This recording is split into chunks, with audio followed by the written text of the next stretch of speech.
the stuff of fantasy. Or are they? Who wouldn't want to soar through the sky like Superman?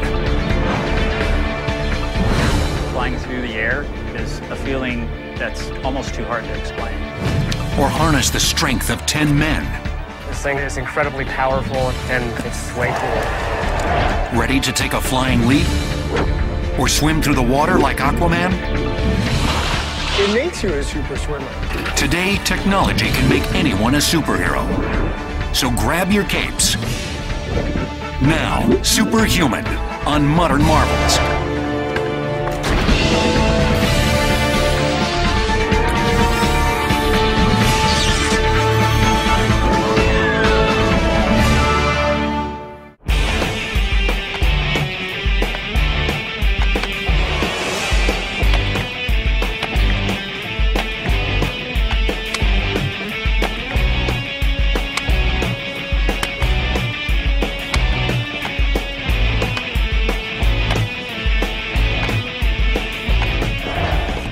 Inventor Jeff J. is advancing our quest for superpowers by putting a new spring in our steps.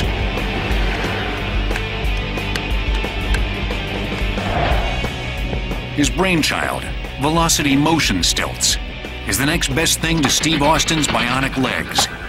A velocity motion stilt is basically built for momentum. It accentuates what the human body already does in a direction. The velocity motion stilt basically is designed so that you can perform in it. Just start by, just put all your weight on the one spring. Just keep it centered over top of this one spring. Jeff's clientele consists mainly of acrobats and stilt performers, like Lucas Mendonca, who jump at the chance to pay the $2,000 price for one pair. It is really fun to jump out because, looks like you're on the moon, you know, that feeling like it's really good. Using the stilts, Jay has been able to sustain a speed of 23 miles an hour, the same pace as Olympic-class sprinters covering the same distance. And he's leaped as high as 16 feet. This is definitely the Lamborghini of stilts right here. These high-flying stilts have only two moving parts, but they masterfully harness the user's weight to generate the stilt's power. The real energy comes from these springs that are located in the back. So if he bounces on 2 feet, you can see the flexion in the spring right in here. Okay, if he bounces on 1 foot, you can see how the spring loads a lot more. And the difference being is that all of his body weight now is on one spring, so it's easier to blow through the preload and get to the actual load. So if he goes back to 2 feet, now he has to bounce twice as hard to get the same spring. Much like a pogo stick, each stilt channels the weight of the user, pushing down the spring and loading it with potential energy.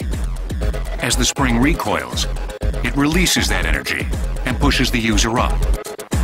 The more pressure that you put into the springs, the more return you're going to get out of the springs. And that returning pressure can be as much as 900 pounds per square inch. That's 6 times greater than the force of water spewing from a fire hose. Containing energy that high demands super strong working materials. The material that we use is high-grade aluminum. The spring typically is made out of E-glass, which is kind of glass that they used to make old helicopter blades out of. It has a huge amount of pliability. Jay says learning to run and jump on these super kangaroo legs is easier than you might think. The normal learning curve is about 10 minutes to be able to just kind of walk around, be comfortable with a small jog, some little hops, things like that. What you have to do is get yourself back in the mindset of, I'm just a tall person, and I need to take strides and work like a tall person biomechanically. And then I also have to make sure that my focus is around, not at the ground. Because typically you don't walk around looking straight down. Why are you looking down? That's one! Look too often at the ground and that's where you'll end up. And once you're there, how do you get back up? One leg here. What I typically do is just teach people to get on their elbows, straddle their legs slightly, and kind of walk themselves up and then stand up. Push! He's up! In the beginning is really awkward walking because your body doesn't respond. But after you walk and have some help, you start feeling really fine walking around, and you just want to try to jump higher and higher, see what you can do, how high you can get. Go.